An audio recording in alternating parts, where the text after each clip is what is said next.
dharmaha, which means the earth sustains all life and protecting it is the highest duty. As we gather here to explore ways to achieve net zero emissions and build a sustainable future, let this profound message inspire our conversations and actions. It reminds us that caring for the planet is not just a responsibility, but a sacred duty that each one of us commits to. On this thought, a very warm morning, everyone, and welcome to the second edition of Net Zero Summit 2024, organized by IMT Hyderabad in collaboration with Virtusa, global expert in digital transformation and ID services, and Greenco Group. The theme this year is India's Net Zero 2070 goal, progress, pitfalls, and possibilities. I extend a very warm welcome to one and all present here. Let me welcome our chief guest, Shri Jayesh Ranjan, Special Chief Secretary, Industry and Commerce Department and ITE and Government of Telangana. Crucially, I feel privileged to welcome Dr. Krishna Yadula, Vice President, Facilities and Sustainability, Virtusa. The esteemed panelists and members from industry, faculty and staff members, alumni, and my dear students. I also welcome our chairperson for sustainability and CSR, Professor Saurabh Bhattacharya. Well, would you be joining here on stage, or shall we just? Without further ado, let us start the event with lighting of the lamp, for which I request Dr. Krishna Yadula, Dr. Sri Harsha Reddy, Dr. Chakrapani, Mr. Suchet, Dr. Debaraj Bhattacharya, and Dr. Saurabh Bhattacharya to do the honors.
Dr. Sri Harsha Reddy to deliver the welcome address.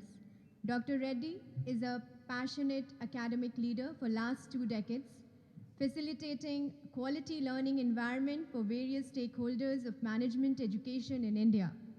He is an alumnus of LSE and attended short-term programs at Harvard Business School, ISB and IIM in the areas of banking and finance and fintech, treasury management for bankers in India, Nepal and Bangladesh. Dr. Reddy is CII Southern Region Education Task Force member, Steering Committee member of CFO Forum, CII Telangana State Council member, ASSOCHAM, and advisor, Hyderabad Management Association. Welcome, sir.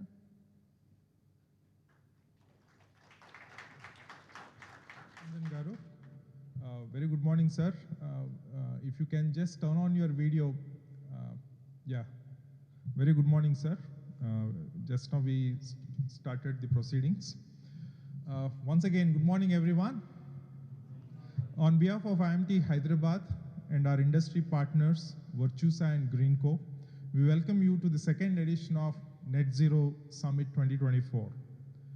Today's summit is a thought leadership initiative by Center for Sustainability and CSR at IMT Hyderabad to deliberate on pressing challenges of climate change and possible solutions.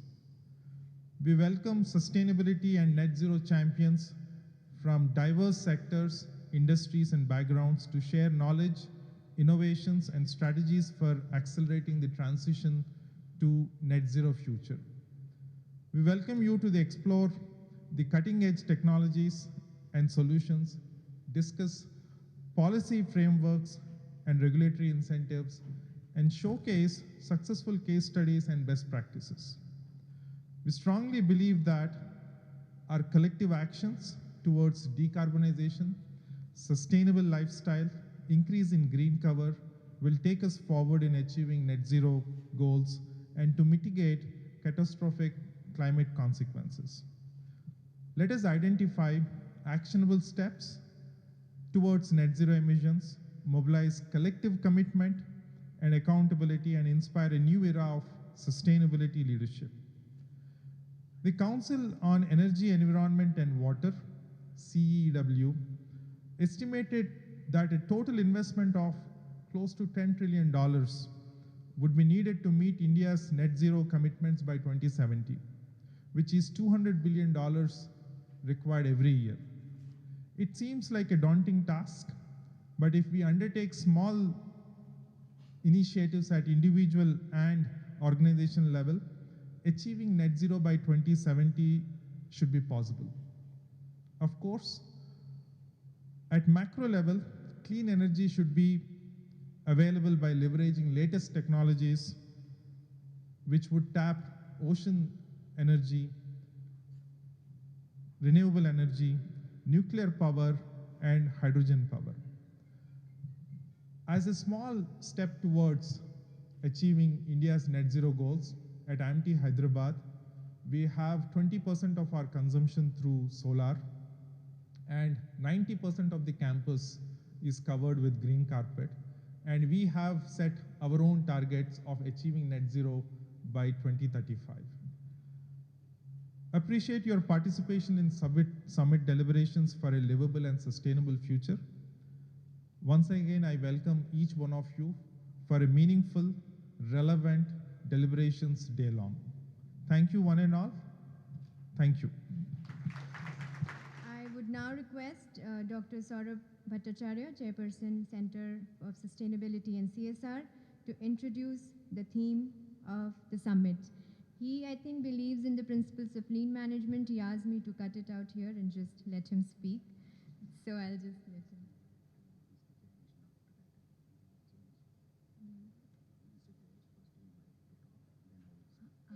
Of Dr. Saurabh, we shall now have the privilege to listen to our chief guest, Mr. Jayesh Ranjan, who has joined us online. To introduce him, No? Oh, okay. All right. So I'll just cut it short. Sri Jayesh Ranjan is the Indian Administrative Service member working in Telangana, and he is there with us to share his insights on Net Zero Summit 2024. Welcome, sir. Thank you. Thank you very much. Is the audio okay? Can you just... Yeah, thank you. Thank you. Good. So, greetings to everyone, all the dignitaries, all the speakers, participants. First of all, my apologies that I'm not here in person. This is a theme or a topic very close to my heart, and I would have loved to be there, listen to all of you, but there are too many things happening today. And but I'm grateful that I've been given this opportunity to interact with you virtually. First of all, I would like to congratulate IMT and Bachu sir for putting this event together. This is very timely, very appropriate, and the focus on net zero is something which should be a very important priority for everyone. I would like to share a few things about what is happening, what is there in the thinking of the government. See, all of you are aware that Honorable Prime Minister has committed that India will become net zero by 2070.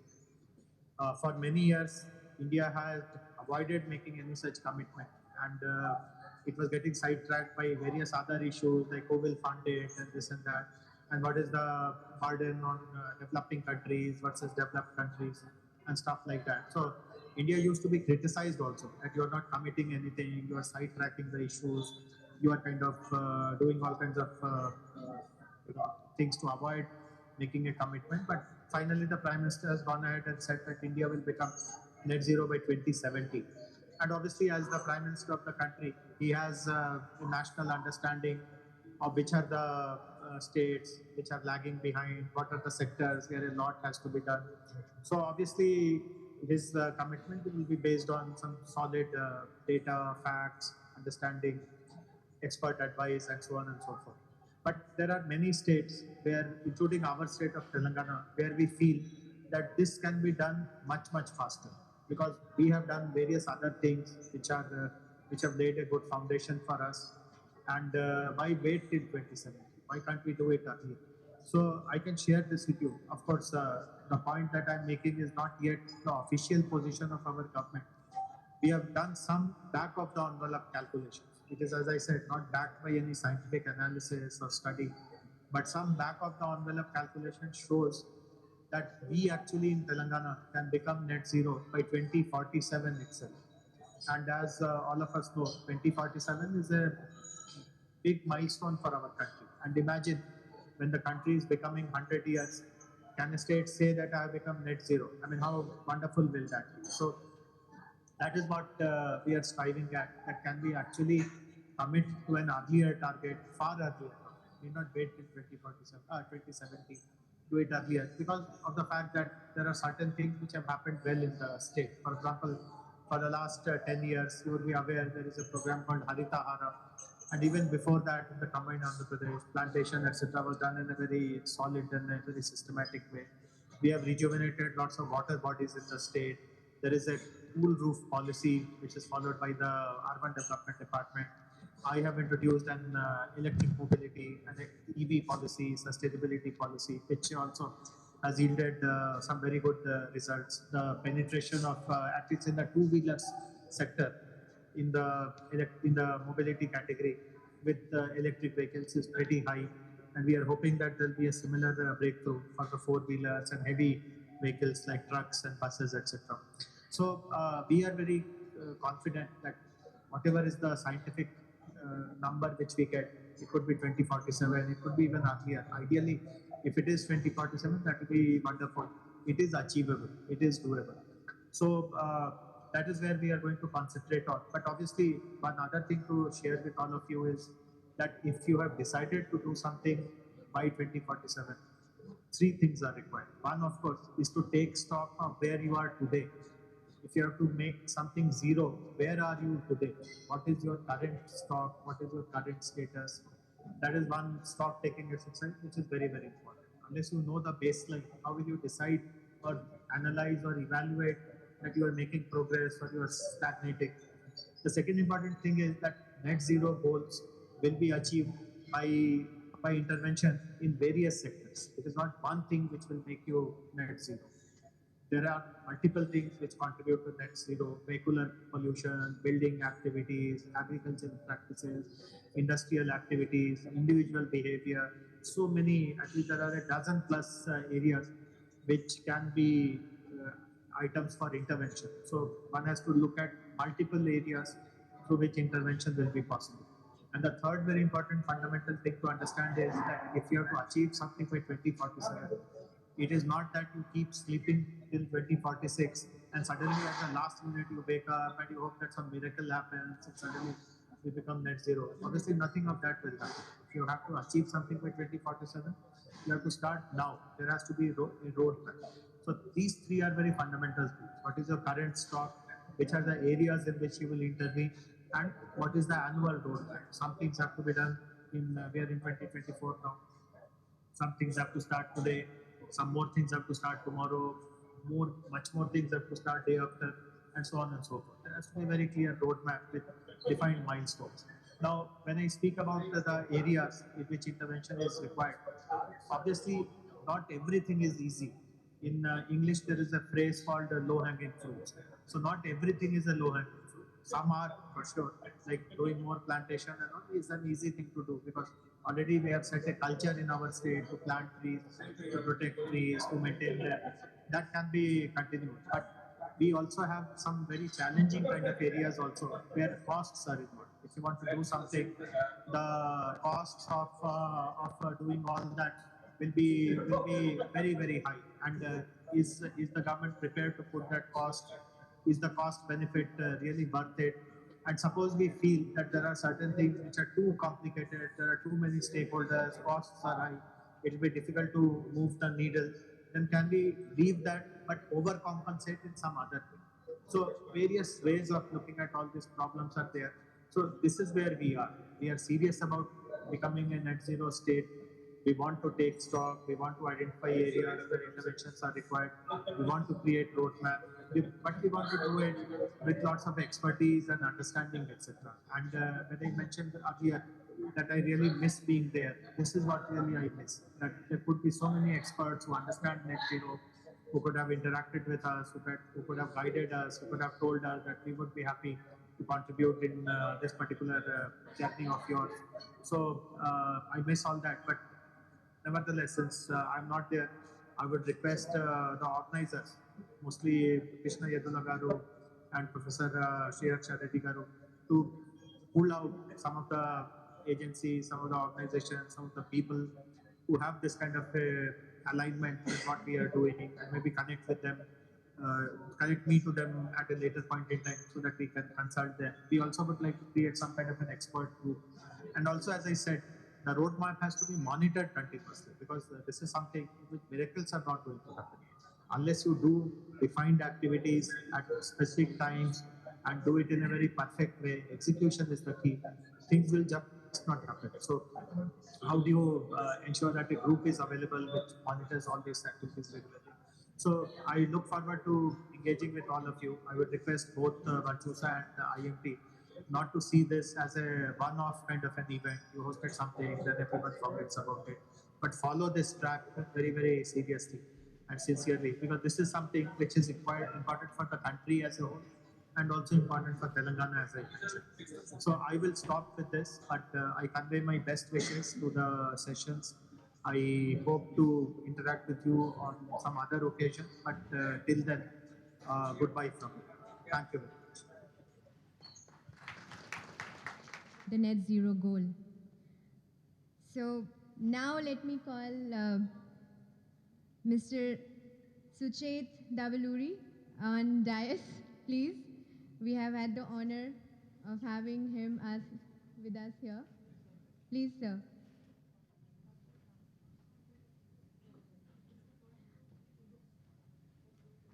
All right, moving on. I now invite Dr. Saurabh Bhattacharya. Mr. Jayesh Ranjan, IAS Special Chief Secretary, Industry and Commerce Department, and IT&C Government of Telangana. Dr. Sriharsha Reddy, Director, IMT Hyderabad. Dr. Krishna Yadula from Vachusa. Mr. Suchet, Vice Chairman, Newland Laboratory. Dr. Chakrapani, Dean, IMT Hyderabad. All the dignitaries who have take this pain to come all the way to IMT Hyderabad and attend this session. In fact, there are few dignitaries who have traveled from outside Hyderabad also, so special welcome to all those dignitaries. My dear faculty members and students, my role here, since now the students have come in, my role here is to enlighten the new breed who is going to join the corporate, and also give some pointers to the corporates in terms of what we do as a Center of Sustainability and CSR. So Center of Sustainability and CSR is a very new initiative at IMT Hyderabad. This is the second year of its existence. And the summit is also the second edition of this summit. The aim of holding this summit is to have our conversations going on and not just have conversation once around net zero and then forget about it. So we had net zero first edition last year, and this is the continuation to that. And I just hope that in today's panel discussions, we will add little more value to what we already did in the last net zero summit. So as far as the center is concerned, we want to be seen as a thought leader among the academician as well as the industry, where we could provide some kind of expertise to the organizations in their journey towards sustainability and also various CSR activities these organizations do. And of course, while doing so, we are also at the end where we'll be learning a lot of things from the corporates and in these organizations who are taking up the CSR activities.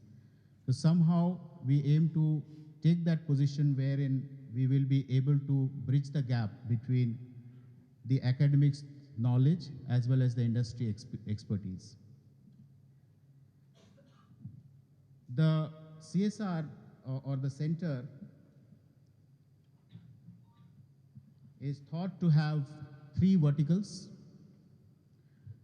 The first and foremost, because we are academic institution, for us the breadwinner is the research, and this is not only the desk-based research which we aim to do it, rather we aim to do action-based research where we are continuously interacting with the industry, trying to understand the industry practices, trying to somehow help the industry through our research and generate knowledge and further disseminate it. The second vertical, we call it impact study. So whether it is the impact study of the organizational initiatives towards sustainability or the CSR activities which many organizations take up, and also the activities that many NGOs take up. So we are very proud that the panels here are represented by some of the very prominent NGOs also. And then the third vertical is events, which is what we are doing today.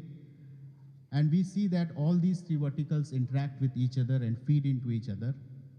At the end of the day, as an academic institution, we stand to gain from the knowledge and expertise of the industry. And also we have a very special position of creating knowledge and disseminating it further. So going further, these are the three verticals that we want to build on, reinforce, and of course, just by having academic research will not help us in achieving our targets. So that's the reason why we are continuously in talks and interaction with various stakeholders that include the government, the industry, the NGOs, and also our other academic partners in and around Hyderabad. Since the crowd here also has students, so I thought of giving a reality check to the students. Of course, some of us already know about the consequences of the global warming, but there is no harm in going and looking at what exactly is happening. So these are the two pictures which I have looked at, and this is coming from NASA's visualization studio. And the one that is on the left-hand side is a 1984 picture of what was the temperature of the Earth. And on the right, which is 2023 picture, and you can see what we have done to our Earth. There is a 1.36 degrees Celsius increase in the surface temperature prior to the pre-industrialization era. And out of that, the last decade was the warmest ever recorded. And you know the consequences of a hotter planet. But what are the reasons? That is also very important. And the reasons are, the most important reason is the GHG emission that we have been doing. Again, over the period of time, if you look at, we have increased our emission as a planet Earth by 182 times from what it used to be maybe 140 or 50 years back. So this is our doing. This is what we have done. And it's an urgent call that I think Mr. Jayesh Ranjan was also talking about, is that if we don't act now and if we postpone it and say that we'll act it later, we might lose an enormous amount of time. So that's where the many countries across the world came in, and then we had this Paris Agreement, which has set up a goal of having a net zero. Net zero basically means what you emit and what you remove from the environment, the difference should be zero. So in terms of the GHG emissions. So the Paris Climate Agreement, the countries which have ratified to that agreement have committed to at least restrict the surface temperature to 2 degrees from its pre-industrialization era, most preferably 1.5 degrees Celsius. If the temperature of the global of the earth goes beyond 2 degrees, then we would do some irrecoverable changes and damages to the earth, which will be very difficult to recover back. So what is net zero? Net zero is a state of balance between the amount of GHG produced and the amount removed from the Earth's atmosphere. So it is both the production as well as the removal is what is the need of the hour.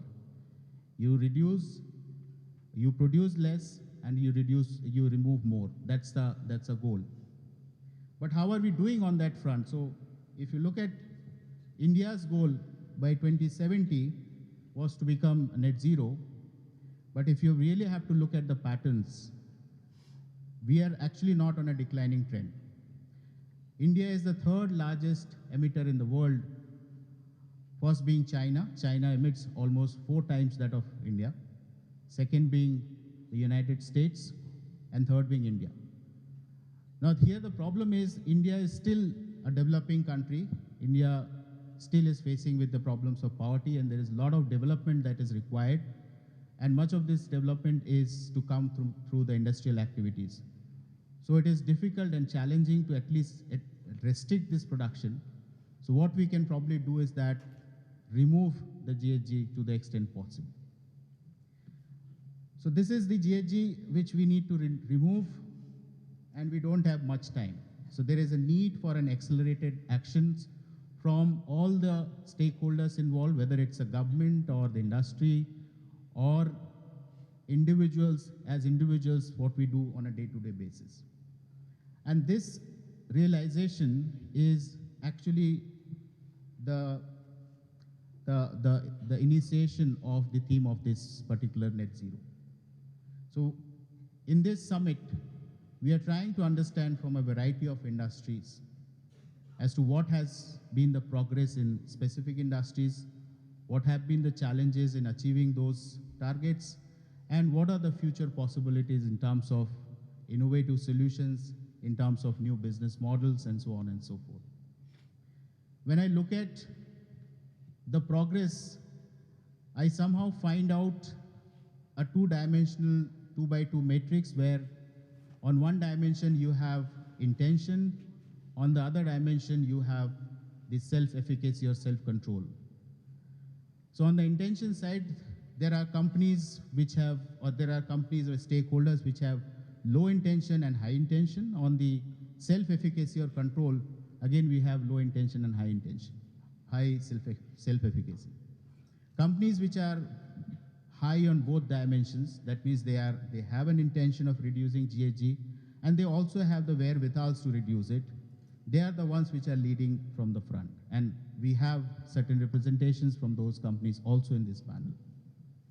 The problem is with those organizations which have wherewithals but do not have the intention. And slowly, if I can judge well, slowly I see that the market forces, including the government regulations, will push these kind of companies aside if they don't put their acts together. Then there is a third category where there is an intention, but there is no wherewithal or the self-efficacy. Those kind of industries, and largely these are the SMEs, which require the help from the category number 1, which have the wherewithals as well as the intention. So I hope when we are discussing about these issues during the day, we will be talking about how we can be, as leaders in industry, support those organizations which have the intentions, but they do not know how to achieve it. So if we are able to have those kind of discussions in the panel discussion today, I think some of the objectives of the centers would be achieved. So with that, I think I have been able to introduce the theme of the panel discussion today and the Net Zero Summit, and also a little bit of discussion on the Center of Sustainability and CSR. So I'm looking forward to attending all these exciting discussions in the whole day. And I again warmly welcome all the participants for the Net Zero Summit. Thank you so much. Discussion today and the Net Zero Summit, and also a little bit of discussion on the Center of Sustainability and CSR. So I'm looking forward to attending all these exciting discussions in the whole day. And I again warmly welcome all the participants for the Net Zero Summit. Thank you so much.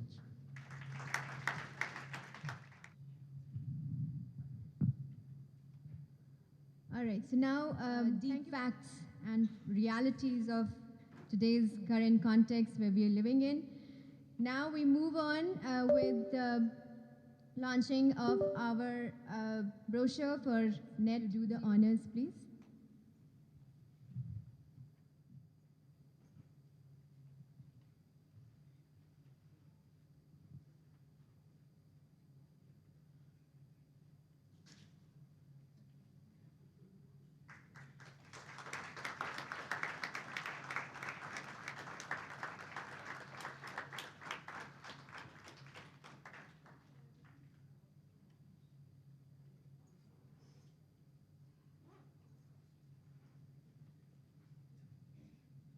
Thank you so much, everyone.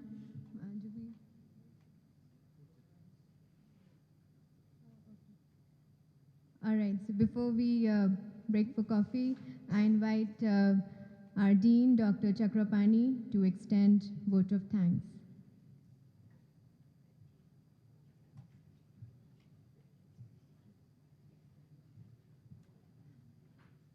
So as we commence this insightful session on India's Net Zero 2070, goal, progress, pitfalls, and possibilities, it is my privilege to extend our heartfelt gratitude to all of you who have made this event possible. Firstly, I would like to express our deepest thanks to our chief guest, Mr. Jayesh Ranjan, IAS, Sri Krishna Yadula from Virtusa, and Sri Suchet Devaluru, Vice Chairman, Newland Labs. Sir, your insights have provided us with clear perspective on the challenges and opportunities in achieving our net zero goals. I would like to thank Dr. Sriharsha Reddy, our director at IMT Hyderabad, for his warm welcome, and of course, the chairperson for Center for Sustainability and CSR, Dr. Saurabh Bhattacharya, for introducing the theme of the summit with such clarity. Both of you have set the perfect tone for the discussions that will follow.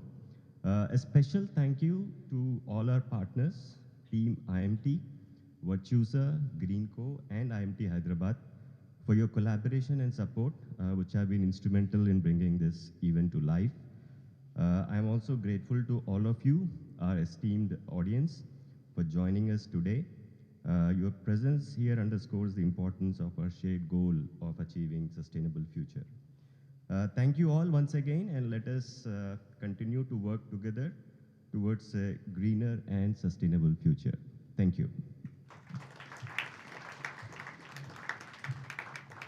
A short coffee break, and we get CSR ESG Summit, Asia's largest CSR forum, the India CSR, for his work which has impacted society through various social initiatives, especially during the COVID-19 pandemic.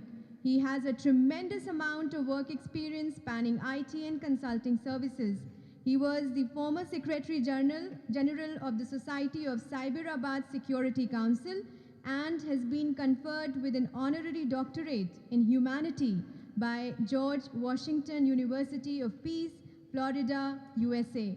He is currently the co-chair for CSR and Sustainability Chapter for Telangana and AP at ASSOCHAM. Welcome, sir.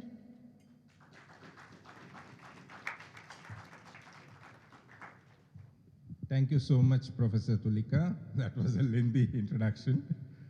All right, once again, good morning to all of you. And I would like to thank Dr. Sriharsha, Dr. Saurabh, and IMT Hyderabad for this opportunity to be part of this wonderful session, which is the second edition of Net Zero Summit 2024, which is being anchored by IMT Hyderabad since last year. I am joined here by some of my colleagues from Virtusa here, and also I would like to thank my friend, best friend Suchet, who's the Vice Chairman of Newland Laboratories, and all the industry colleagues, Sharif, Wing Commander Shrikant, and then Srinivas from Solar Bull, and Sandeep from Photonic, and with whom we keep interacting a lot.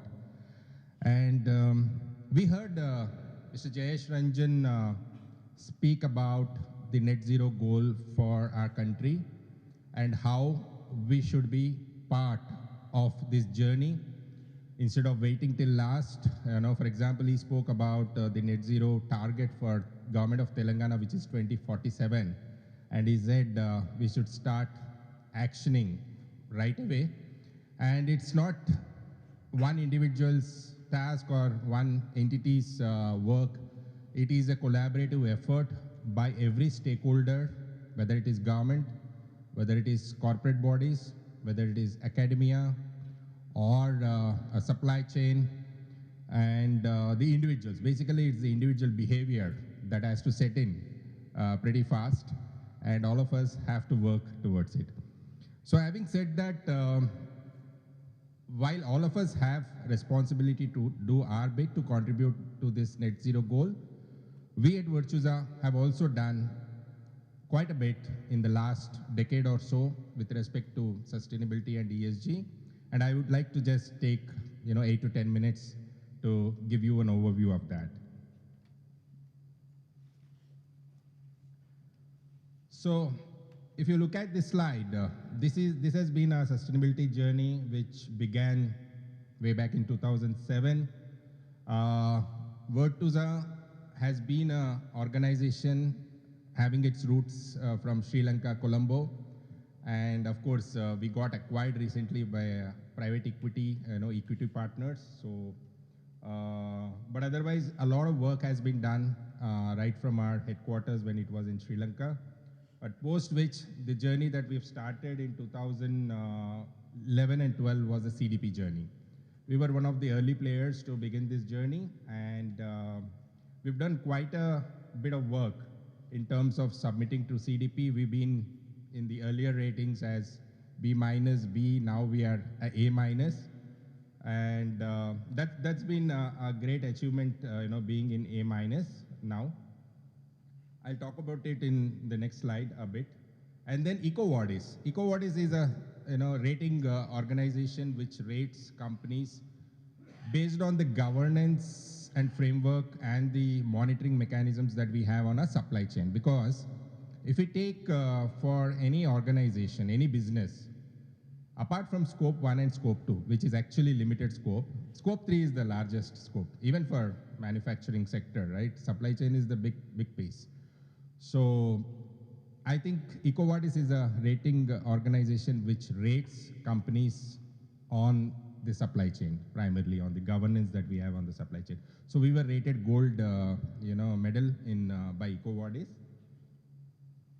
And we've expanded our reporting to across the globe, to all the entities, all the locations across the globe.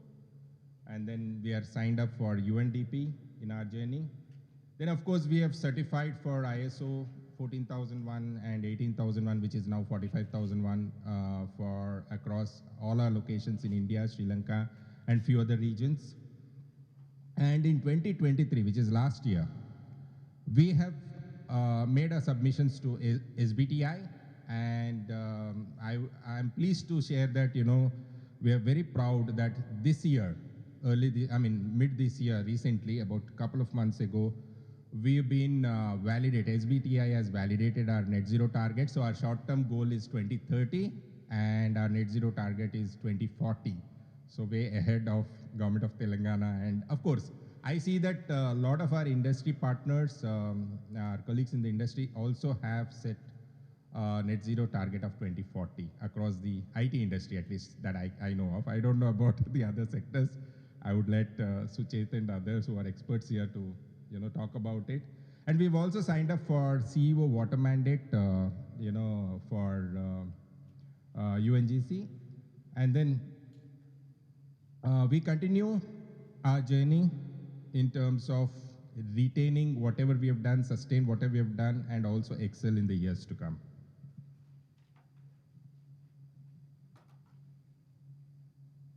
Sorry.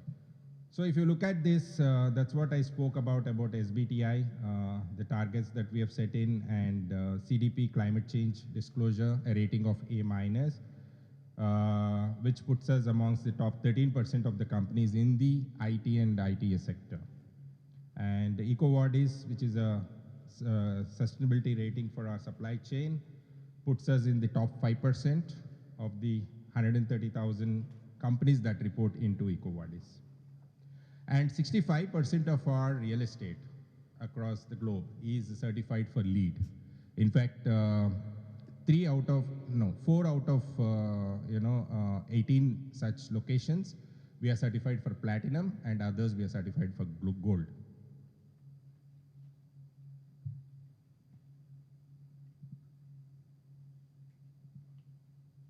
Sorry, this is jumping one slide. Yeah. So if you see this is what is our sustainability framework that supports 12 of the 17 SDGs. So all our work that we do for our clients and in our business operations, we cover about 12 of the SDGs. We cut across them. And if you see the framework and guidance that is there, either it is ISO or various other recognitions or certifications, you can see area-wise, right from environment, health and safety, facility management, business BCP, then human rights, anti-bribery, and then corporate engagement and governance. So if you look at our sustainability performance, right, under environment, we have reduced emissions by 78% if you take from financial year 2016. And 50% of our water in all our own facilities are recycled. And as I said, now 65% of our facilities are LEED certified. And under social, we keep doing this prevention of sexual harassment, training and awareness for all our employees, and we always stay at 97%. This churn in the IT industry, so that 3% variance always will be there, where people keep joining on a almost everyday basis.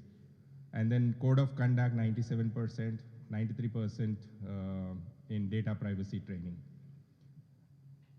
We have 33% diversity ratio in industry, almost pretty close to what industry benchmark is also there.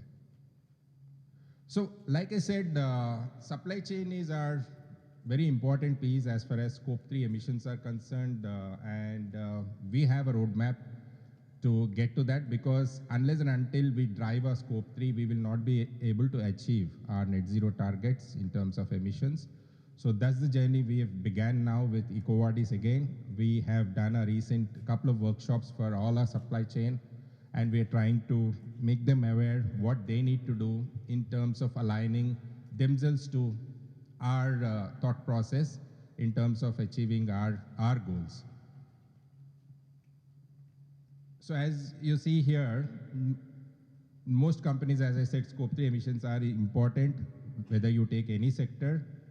If you take our own operations with a benchmark of FY20, our scope 1 is only 1%, and scope 2 is 15%, and scope 3, if you see, is 84%. So there's a lot of dependency on scope 3, which is majorly the supply chain. So having said that, when it comes to our own facilities, wherever it is possible, thanks to Solar Bull, who's here, Srinivas, he's been our partners in terms of setting up solar plants within our campuses. So 20% of our energy comes from this renewable energy within our campuses.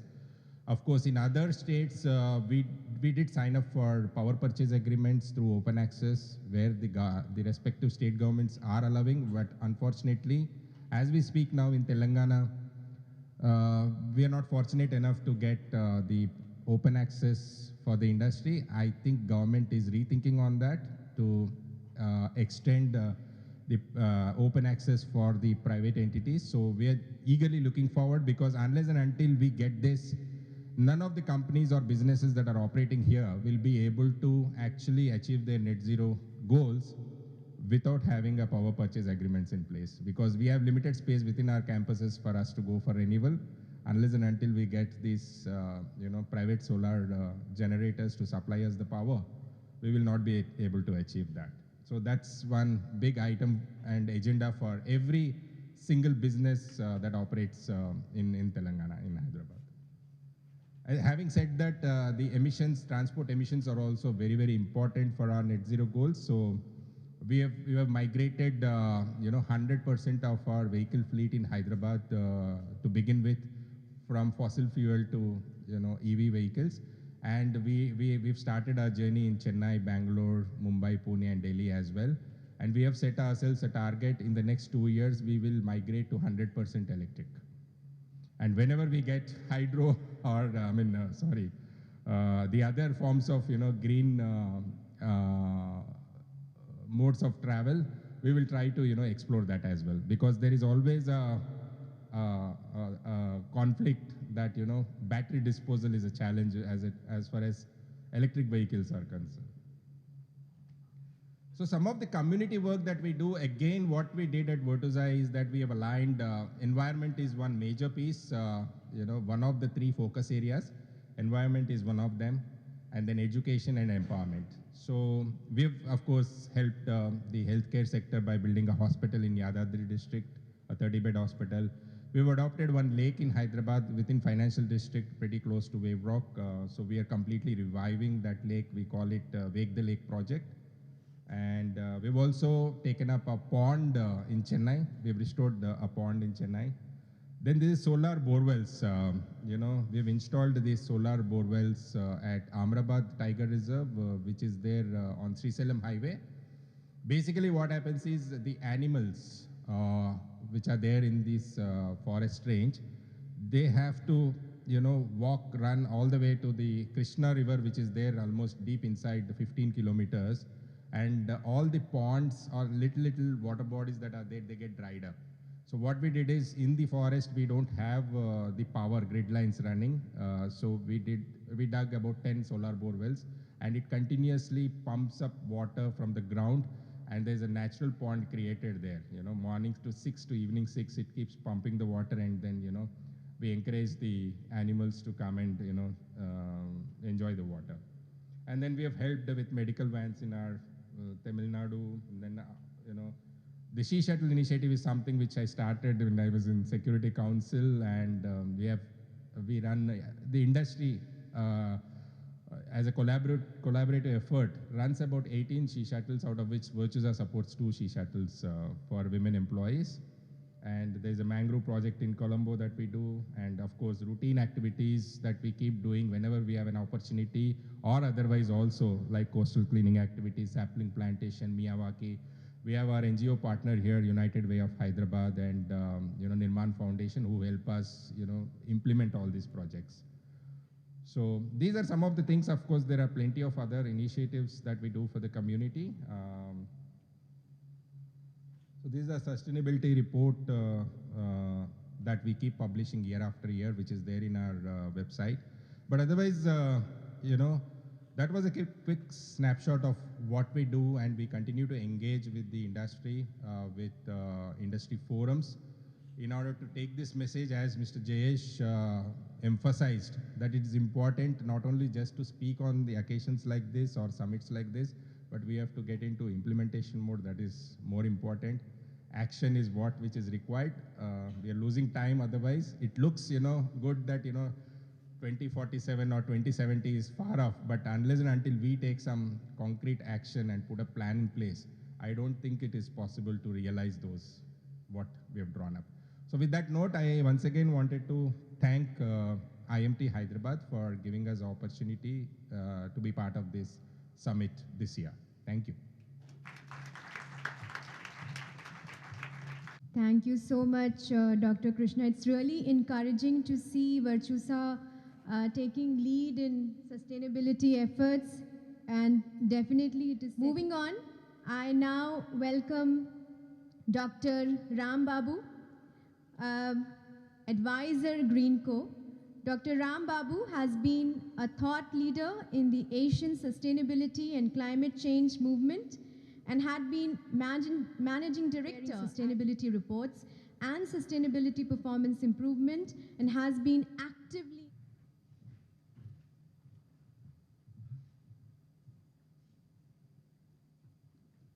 Projected? Okay. Let's try.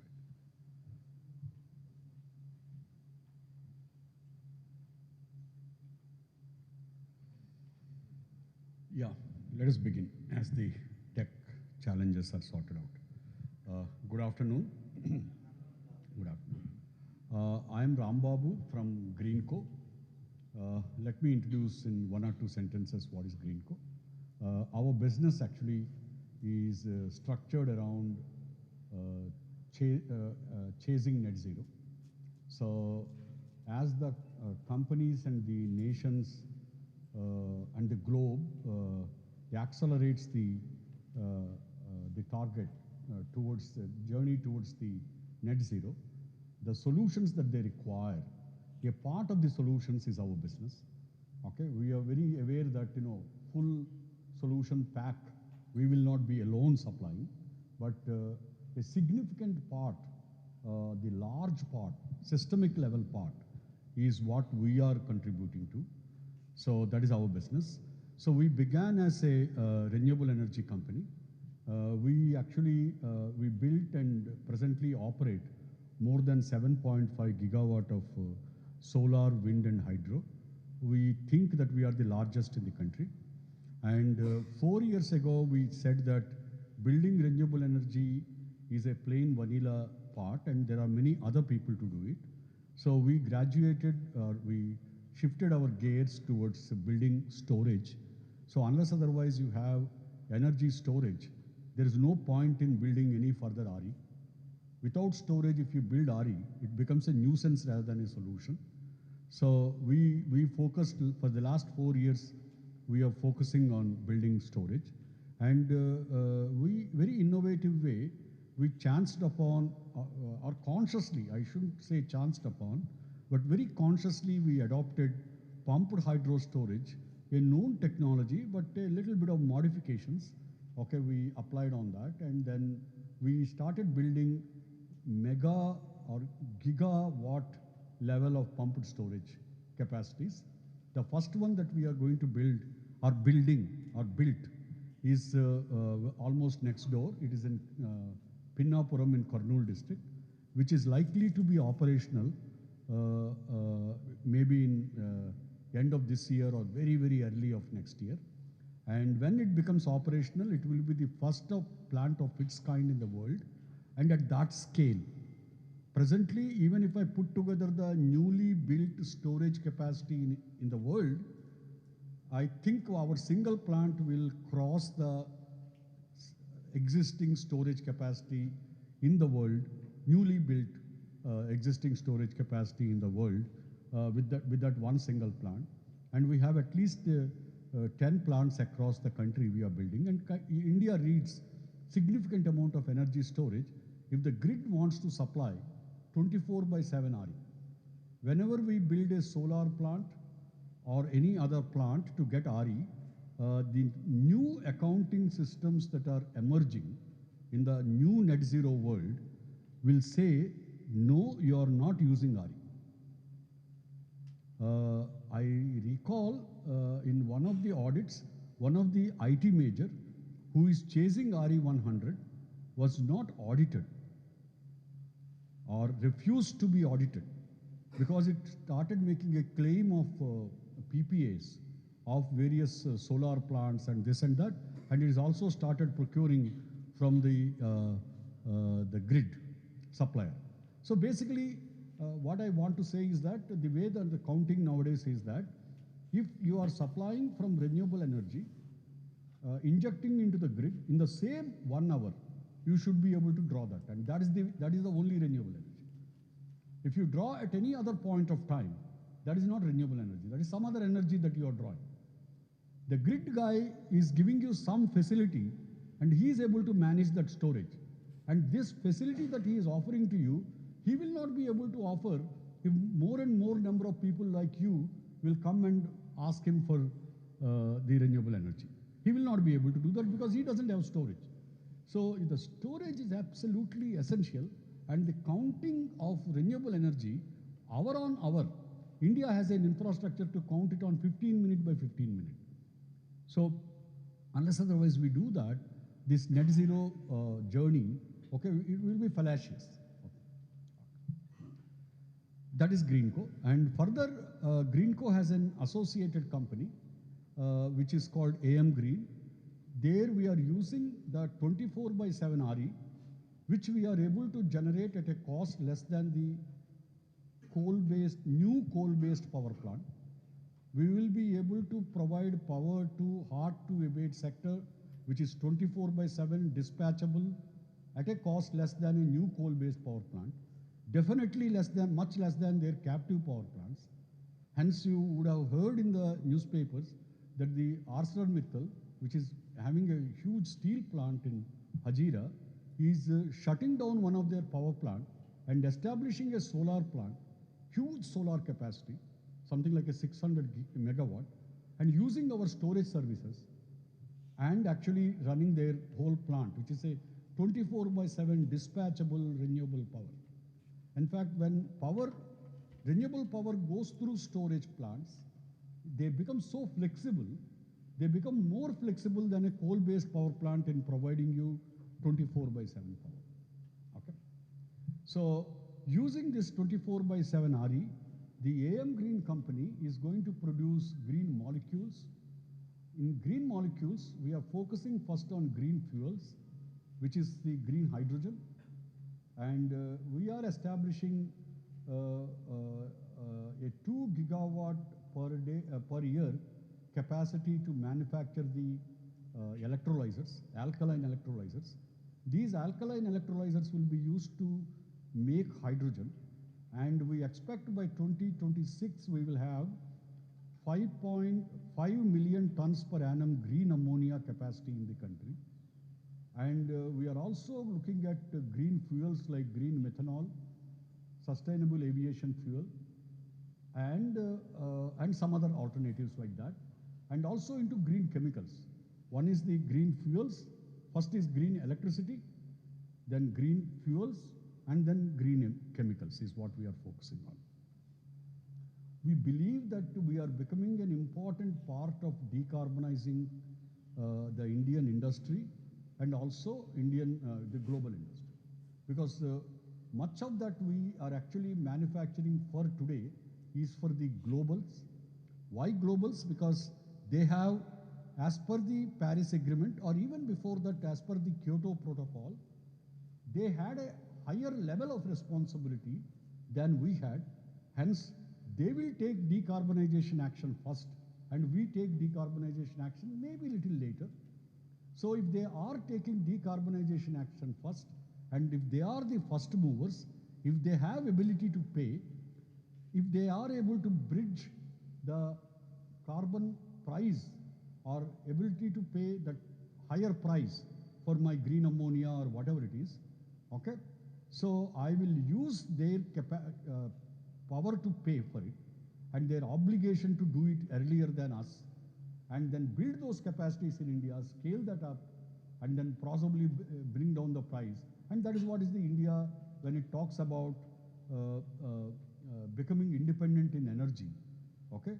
India is also talking about similar things. Here I want to point out one more thing is that when we are looking at decarbonization, whenever I looked at industries, various kinds of industries, I found as you start looking at deeper and deeper, you find more opportunities than risks.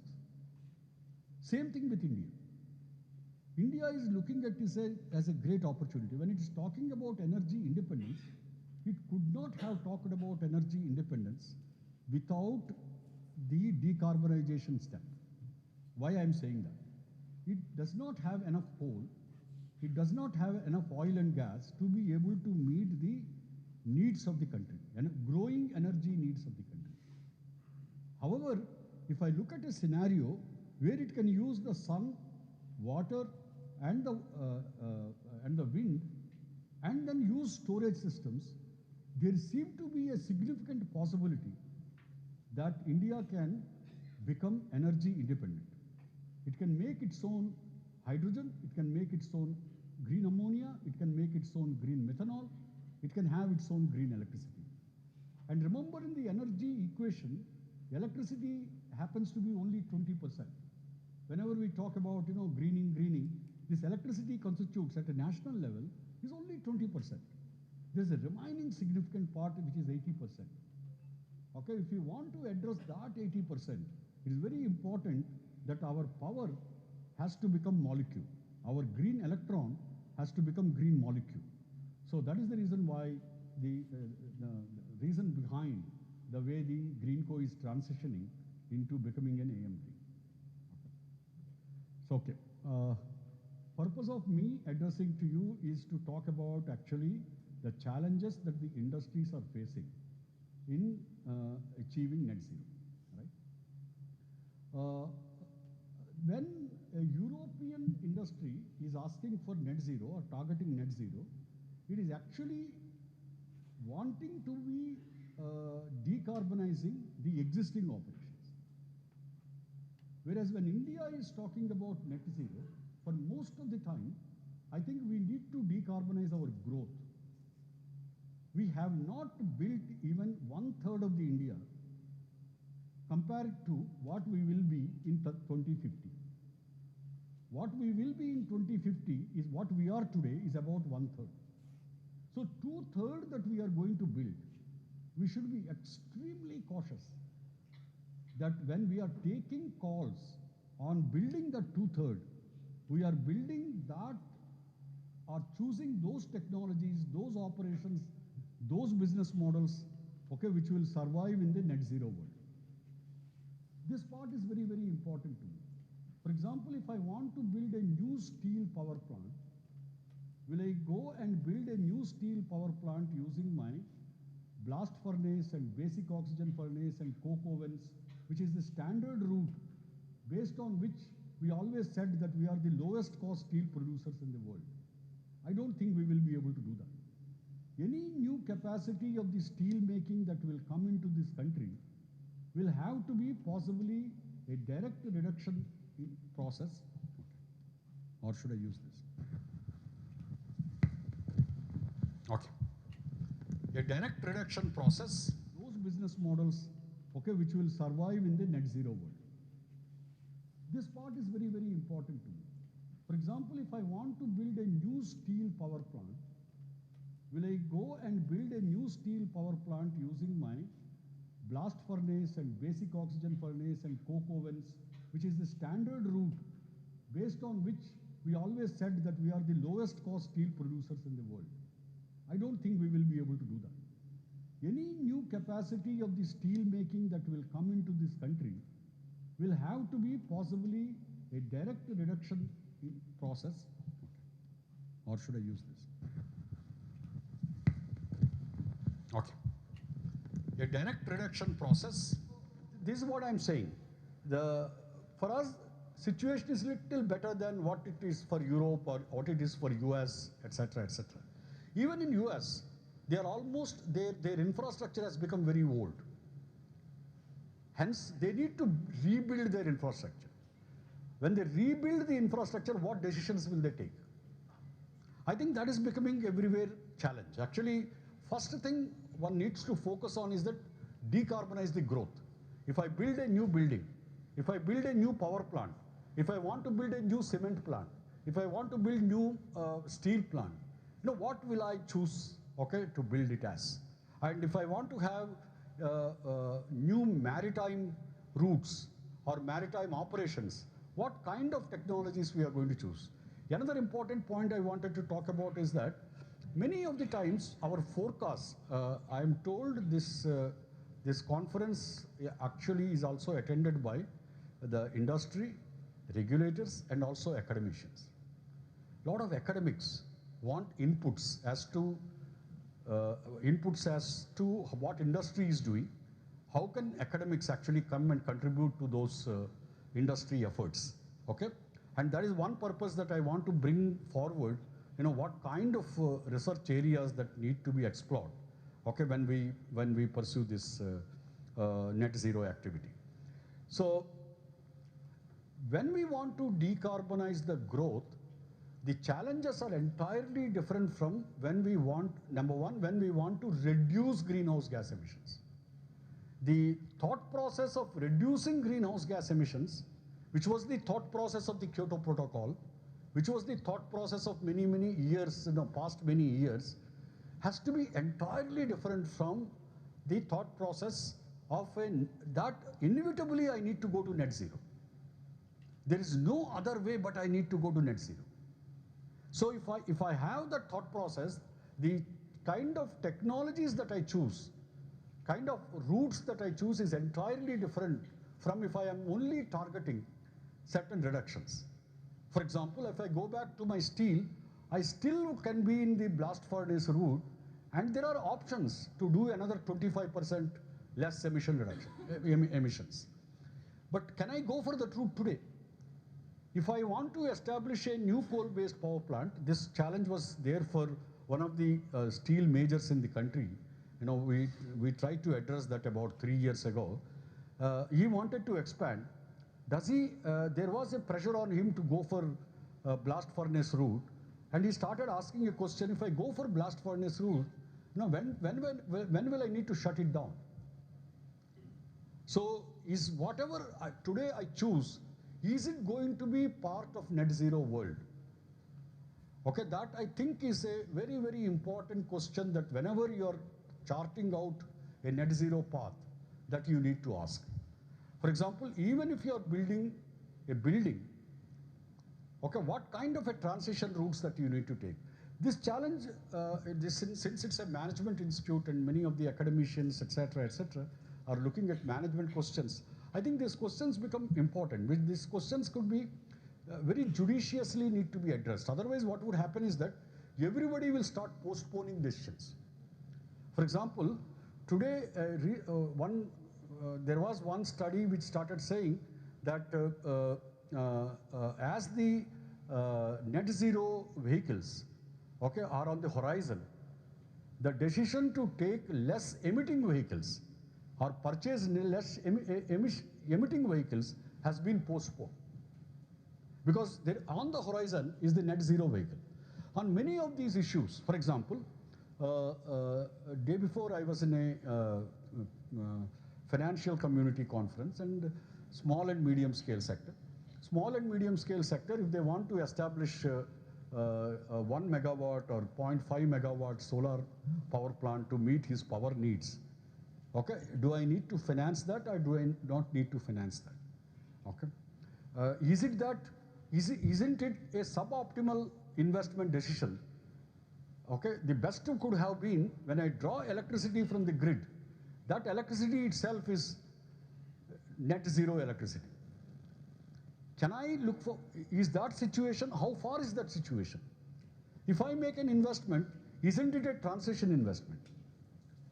Okay, so if I look at India's grid intensity, I am very sure by today's India's grid intensity is about 800 tons of CO2 approximately. 800 tons of CO2 per gigawatt hour. So that is the grid intensity.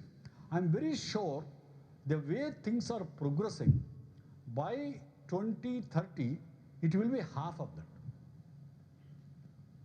And by 2050, it may almost reach 1/8 of that. So there is a likelihood that by 2050, that whatever we are drawing from the grid itself is significantly neutralized. So do we want to wait, or do we want to take a call today, making some, it all depends on what is the lifetime, how urgently you require that power, and etc., etc. It is not only your decision, even the regulators have to cooperate in this whole decision. And Indian regulators are very, very clear that they want to decarbonize the grid.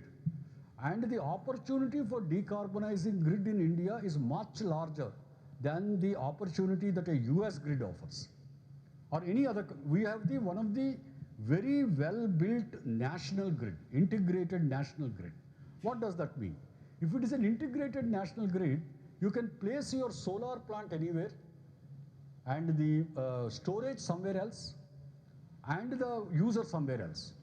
Okay, and there should be an intelligent renewable energy management platform which actually Greenco is building. So that will be able to look at all these things and sort of balance the grid. Okay, there is some few thousand demand points here and few hundred generating points here and few hundred storage points here. And I can actually give a communication to my storage elements that pump up the water. You know that we do, when energy is surplus, we pump up the water. When energy is required, we pump down the water. That is how we store the energy. In pumped storage, the kind of things that I am talking about. So I will be able to give that message to my turbine, when to operate, when not to operate, when to stop, etc., to match my demands and given the generation. And that to multiple demands and multiple, okay. I think at a systemic level, I would rather put the, while I encourage the prosumer kind of a behavior, that every consumer wants to be part of production and wants to play a role in production, absolutely acceptable. He can be very conscious about what is happening. But I think in the decarbonization game, considering the urgency of requirement and considering the challenge that we have at hand, the larger challenge has to be played by mega. And there will be some left that needs to be played by all of us. Okay.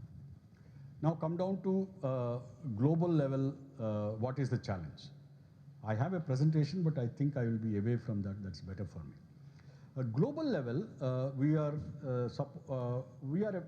presently emitting around 30 to 40 gigatons per year, global level. And we need to actually bring it down.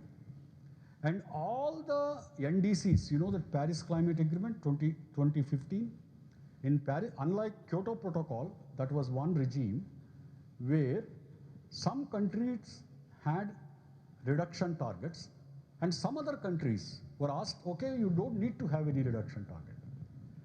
But if you want to act more than what otherwise you would have acted, I will support that action by carbon credits, supporting a project called Clean Development Mechanism.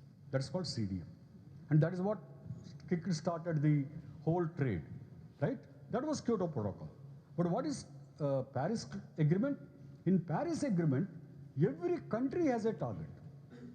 These are called NDCs. Okay? So only when the country generates more than their NDCs, our country does not want to count in their NDCs, can a emission reduction be transferred outside the country to somebody else. So countries can come together. This is called Article 6 in the Paris Agreement. Countries can come together, like Japan can invest into India in making an emission reduction, and government of India looks at emission reduction and says that this emission reduction I will not count in my accounts, in my meeting my NDC, then this emission reduction can be transferred to Japan. So government of India is very clear. It does not want to count this RE, small energy efficiency, waste heat utilization, 30, 40 acres of forestry, or 5,000 acres of forestry. Emission reductions that come out of that, Government of India says that all is part of my NDC. Okay, yeah, how will I meet my NDC? Government of India says, I will meet my NDCs by giving to my industry certain targets. And that mechanism is called what is domestic carbon market. Right? India is establishing a domestic carbon markets in which it will give certain targets to their industry, specified industry, and maybe some other players. And if you do better than the target, you can sell your credit, whatever excess. And if you do under that, you can, so all this renewable energy, plain vanillas, energy efficiencies, waste heat recoveries, all that is going to fall under the domestic carbon market. Government of India has already notified 14 sectors. Actually, it was 13 before, 2 years ago. Recently, it added one more sector. 14 sectors. Okay, if you take any action in this sector and reduce emissions, these emissions are not required for my NDC. These are very advanced emissions. And they have viability gap. They require they have a carbon price, positive carbon price. And the positive carbon price, which is the domestic marginal cost cannot support. Domestic market cannot support. It needs a bigger price. So these are the, they are called internationally transferred mitigation outcomes. ITMOs, new name for international carbon market. Today is ITMOs. So it needs to go there. So it is, this is how the global framework today to get to the net zero. Till 2030, all that we are doing, all the NDCs that the countries have committed to, cannot even address something like a 15 gigatons. And we have a gap of something like 20 gigatons, which we need to address much before we go to 2050. Much before we go to the 2050. So here, what are the kinds of approaches that people are following? One approach is essentially what they are doing is that they are doing the renewable energy adoption. Then they are electrifying the use cases. For example, your mobility getting electrified, electric vehicles, is nothing but electrifying the use cases. Similarly, in steel making, I don't want to do blast furnace and BOF, but I want to go to electric arc furnace, is electrifying the production processes. That electrification is with a hope that the total electricity tomorrow will be RE. So today I may run my electric vehicle with the coal-based power, but tomorrow when that grid, as I was saying, by 2030 it will be half intensive, by 2050 it will be 90% less intensive. So at that time when I run my electric vehicle, it will have, it's almost like a zero carbon emitting vehicle. So it is with that hope, we call that as a re-electrification. Then the other method that everybody is looking at very, very carefully is the circular economy.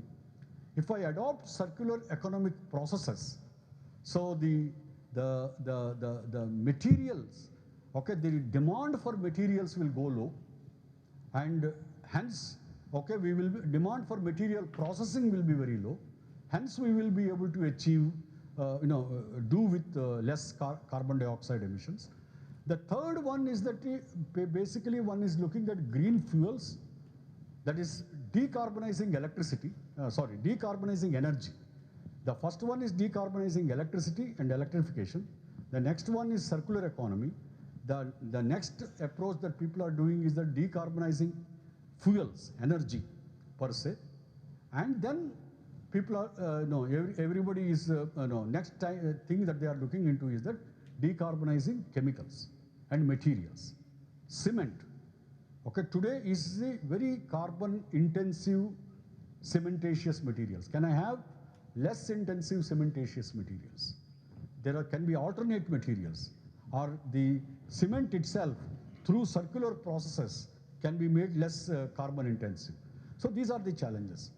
After looking into all of these challenges, everybody believes, even India believes, even at 2070, we believe, 2 years back, there was a McKinsey report for India, and subsequently, recently, there was in 23, there was an Anderson report, and all of them are however much efforts that we do, there'll be around 500 million tons of carbon dioxide still needs to be addressed to get to zero.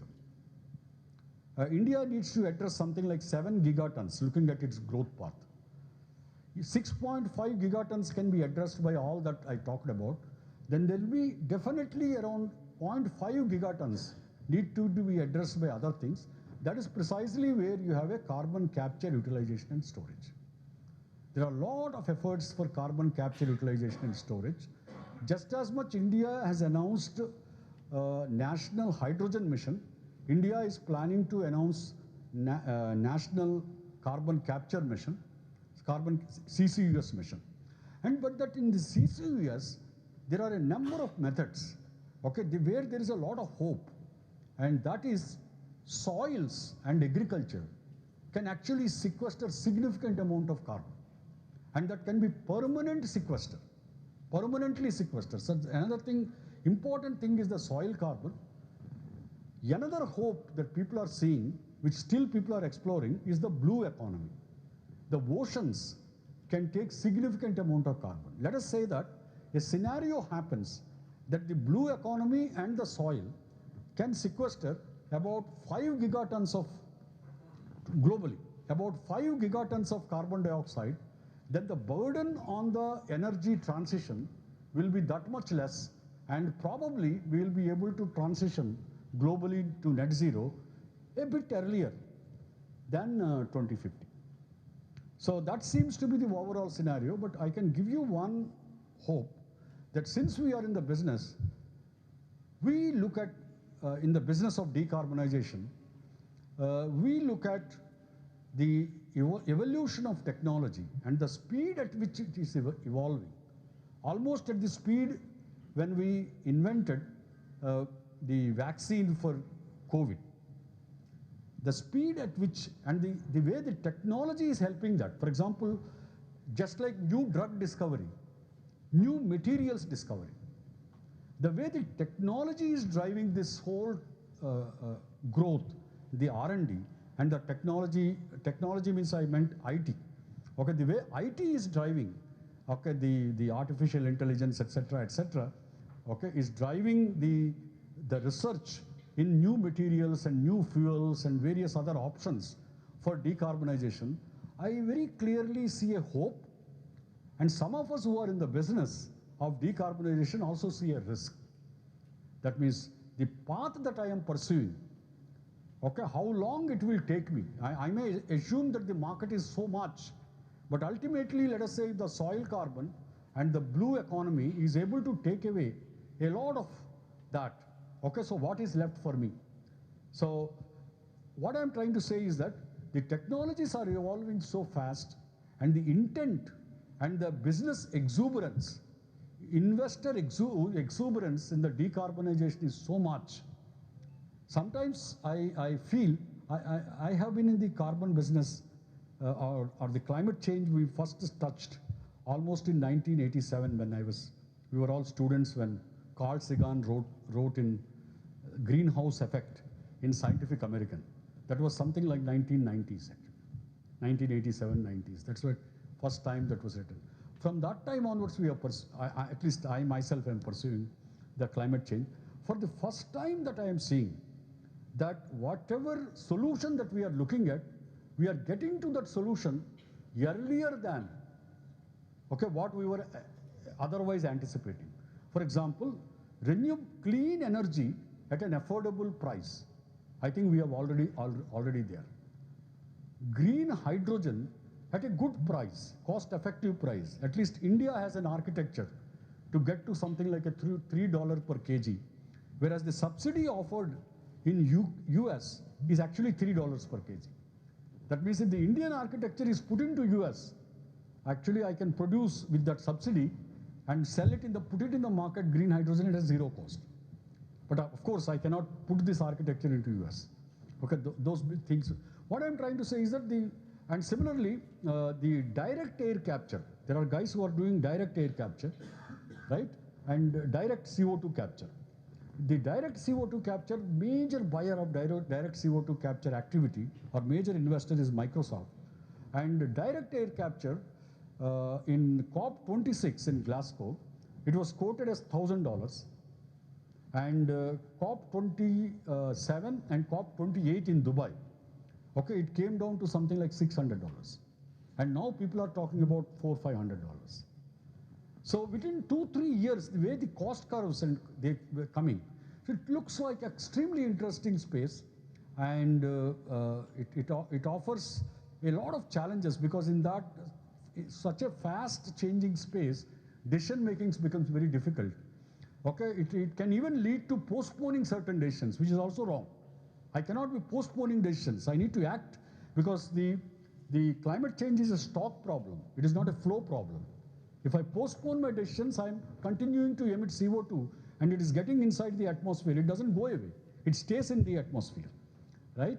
So it is a stock problem. It is not a flow problem. Hence, I cannot even postpone. To that extent, it looks like it's a very interesting area where the academics and the industry have a lot of challenges to face. And we have to put all our brains together to address this. And to me, for the first time, it is more than possible to get there and get to net zero. And after that, of course, we have a larger challenge of sustainable development.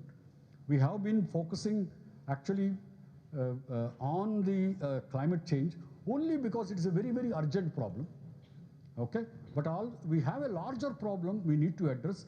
But one care that we need to take is that while we are addressing the decarbonization and climate change, we should not harm other sustainable development goals. We should not harm biodiversity. We should not harm equity, right? Economic equity. Okay. So there are a number of other challenges of sustainable development goals which we should not harm while we are trying to pursue the climate goal. And after we address this climate challenge, possibly, and each and every time I address the climate challenge, I also need to look at how much am I contributing to sustainable development goals. I should go towards those options of decarbonization which actually contribute better to the sustainable development goals. And I think after we achieve this net zero, we have a larger challenge of continuing to pursue other sustainable development goals. Thank you.